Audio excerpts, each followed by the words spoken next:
Thank you very much, ladies and gentlemen, dear colleagues. First of all, I want to say how glad I am that this format I proposed over a year ago is still vivid. And as we met for the very first time in Białystok, in the group of colleagues from Poland, Lithuania, Latvia, Estonia, Ukraine. Right now we are joined by Jussi Halla-aho from Finland. There is our friend from Iceland for the first time. We met in Tartu. Right now we are meeting in Vilnius. And it's so good that in this complicated world, in this world of so many challenges, we are still trying to find ways to each other. We are trying to build not only the alliances of the states, but alliances of the parliaments, of the societies which parliaments represent. And it's a good sign for the future. That's very good that we are here together, sending to the world two strong messages. The first is, of course, that we want to congratulate our Lithuanian friends and Lithuanian nation for the reason of the 35th anniversary of the restoration of the independence of our dear neighbor. It was a great thing for all of us in this part of Europe, because we show to the world that values will always prevail, that values are always the most important fundament for politics, for human being, for being together, for cooperation, for all of our reality. And the second thing is that we are meeting here on this very important occasion to talk about geopolitical challenges, about strategies we should create, we should enforce in this very challenging situation. First of all, of course, there should be no doubt that we should support Ukraine, because for my country, and I believe that not only for my country, is a reason of state. Safe, free, independent Ukraine is a reason of state for Poland, and I believe for many countries in our part of Europe. We are doing, of course, whatever we can to support Ukraine with more and more military aid, with diplomatic assistance, with trying to persuade anyone, anywhere, that Ukraine should be at the table when the peace process started, and there should be no treatment, no treaty, no ceasefire without Ukraine showing its position, presenting its arguments. It's obvious in this part of Europe, knowing what happened in Munich, what happened in Yalta, what happened in so many occasions where bigger and stronger wanted to decide above the heads of the smaller. It should never, never ever happen again. Right now, the situation in NATO, the transatlantic situation, leads us to the conclusion that we should take more responsibility for our own safety. There is no need to be angry at new American administration because they are just doing what is good, in their opinion, to American voter, to American taxpayer. We should take our part of responsibility right now. Our Prime Minister, Donald Tusk, said boldly. How is it like that, 500 million of Europeans are begging 300 million of Americans to protect them against 140 million of Russians who are not able to cope with 40 million of Ukrainians for 3 years? We should take our part of responsibility right here, right now. On the national level, we are spending 5% of GDP. You know it, this year, the next year, and probably in upcoming years as well. I've heard, and I really appreciate that Lithuania decided to spend 5-6% of GDP in upcoming years for its own defense. We are the first European country who decided to redirect part of the National Recovery Fund to National Defense Fund, 8 billion euros. This is the decision from the very last week. And we will be building, producing whatever we can. But we need this cooperation, and this is the second side of the medal. We need this cooperation of the European level. Because of course we can do right now what we can do with our American allies. Sometimes it looks like that the community of values is not so important to our allies from here and there. We are concentrated more on business, on prices, not on values. But what can we do with this? We can conclude that the keys to European stability and safety and the future of Ukraine, it's not only in the United States, it's in Europe as well. Mostly in Europe. Frozen assets mentioned by my colleagues. Frozen assets are not in America, we are discussing right now. They are in Belgium.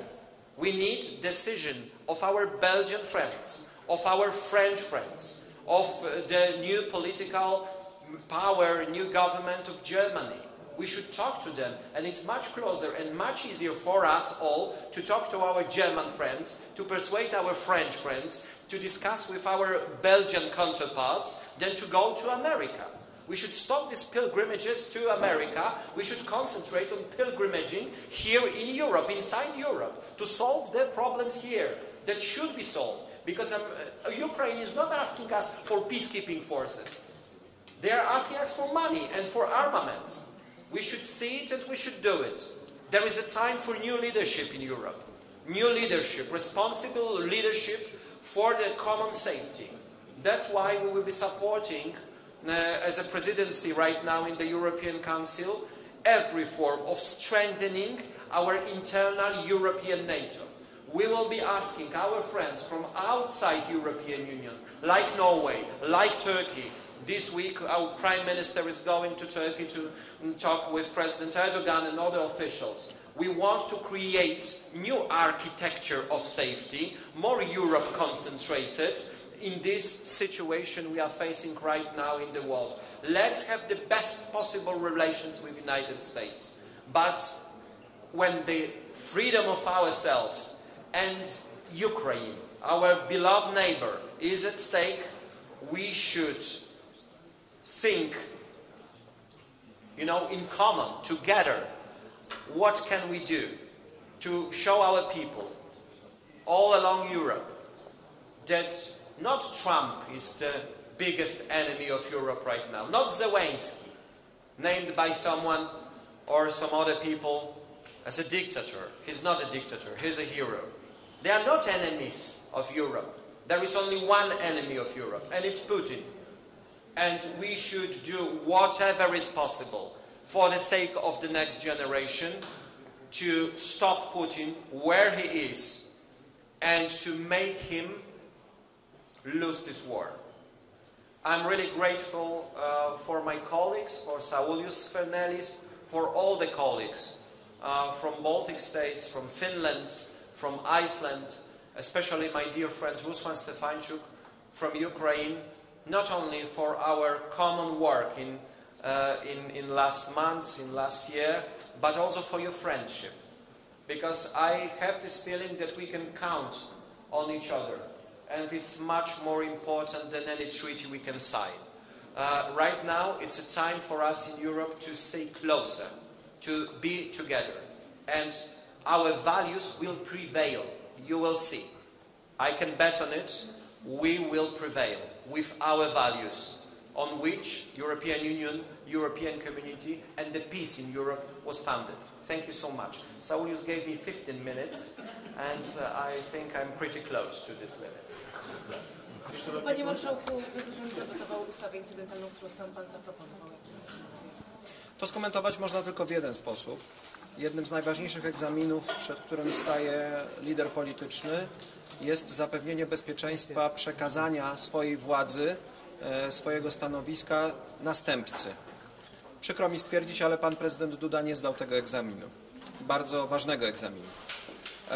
W tej sytuacji, w jakiej się dzisiaj znajdujemy, wymagałbym od zwierzchnika Sił Zbrojnych, że problem przekazania zwierzchnictwa Sił Zbrojnych będzie jednym z najważniejszych, przed jakimi stanie w tej właśnie chwili. Ja rozumiem, że ważne są wizyty pożegnalne, rozumiem, że ważnych jest mnóstwo innych rzeczy, ale co jest ważniejszego niż zapewnienie ciągłości i bezpieczeństwa państwa poprzez przekazanie ciągłości władzy? Dlaczego o tym mówię? Dlatego, że chaos w sądownictwie, do którego rękę przyłożył również pan prezydent Duda, prowadzi nas do pytań, jak będzie wyglądało zatwierdzanie ważności wyboru prezydenta w Rzeczpospolitej, czy rzeczywiście będziemy w stanie z tym chaosem w Sądzie Najwyższym, do którego prezydent również przyłożył rękę, sprawnie zapewnić, że prezydenta w Polsce wybiorą ludzie przy urnach, a nie jakiś sąd albo jakiś urzędnik.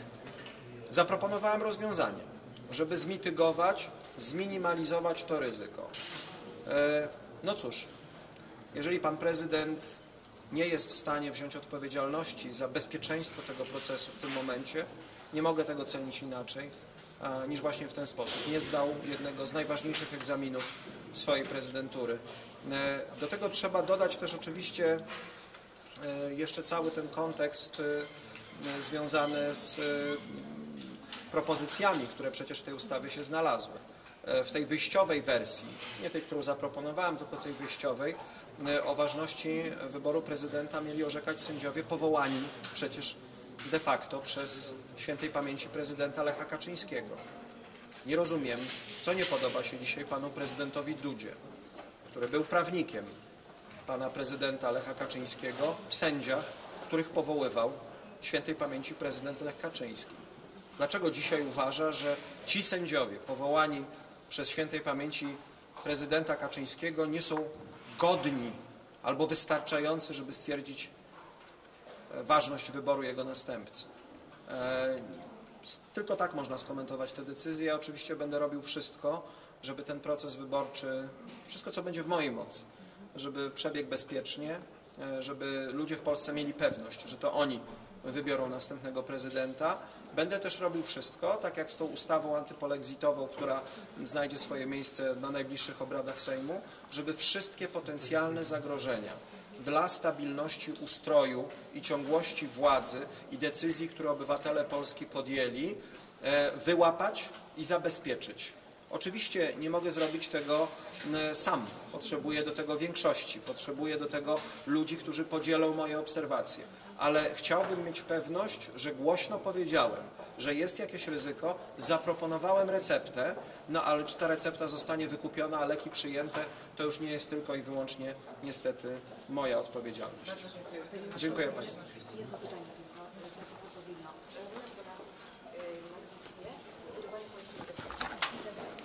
Bardzo ważna jest to rola, bo my dzisiaj jesteśmy, niezależnie od tego, gdzie żyjemy, w podobnej sytuacji. Polacy na Litwie to bardzo silna społeczność. To ludzie, którzy też bardzo w taki wytrwały sposób, wspaniały, godny podziwu, pielęgnują swoje polskie korzenie. My jesteśmy bardzo bliskimi sąsiadami z Litwą. Musimy dzisiaj rozwiązywać wszystkie te problemy, które gdzieś tam przez lata narastały. Jeśli chodzi o prawa mniejszości, o pisownie, wszyscy je znamy. Rozwiązywać jak najszybciej, jak najlepiej i szybko iść do najważniejszych problemów, które dzisiaj przed nami stoją. Tymi problemami czy tymi wyzwaniami są problemy związane z naszym bezpieczeństwem.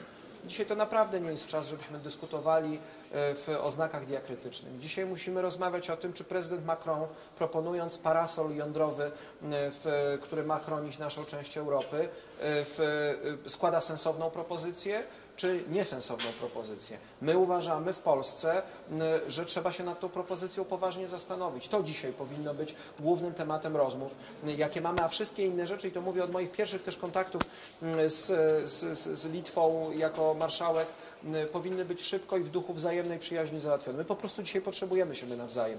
Polska potrzebuje Polaków na Litwie, Litwa potrzebuje Polaków na Litwie, jako Litwy obywateli, przecież członków polskiej mniejszości. My dzisiaj musimy naprawdę skoncentrować się na tym, co najważniejsze, a to, że Polacy na Litwie w tak fantastyczny sposób pielęgnują swoją polskość, jest godne olbrzymiego podziwu. Ja robię wszystko, co mogę dla mniejszości narodowych w Polsce działających, żeby one mogły się u nas rozwijać tak, jak chcą, bo uważam, że dzisiaj różnorodność wewnątrz naszych narodów, również etniczna, jest naszą siłą, a nie słabością. Uczy nas odporności na różnego rodzaju wstrząsy i wyzwania. Dziękuję bardzo.